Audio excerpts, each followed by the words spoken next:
Hello everyone and welcome back to my YouTube channel with another useful and informative video which is about how to fix Cash App glitching problem. So as if you are facing the glitching problem in Cash App and you are unable to use your Cash App, here I will show you how can you fix it. So first of all, go back to your home screen and open settings, and from here tap on general, tap on software update and update your device to the latest version. So as after this, go back and from here tap on iPhone storage and wait for some seconds, and from here open your Cash App and from here offload the Cash App for one time and download and install the latest version of Cash App in your device.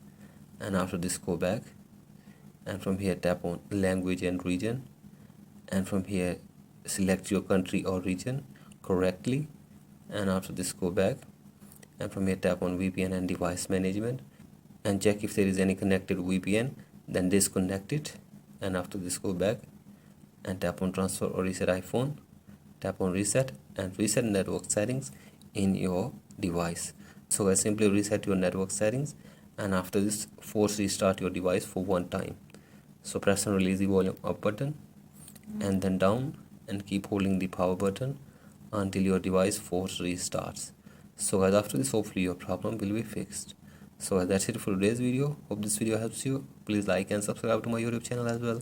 Thank you.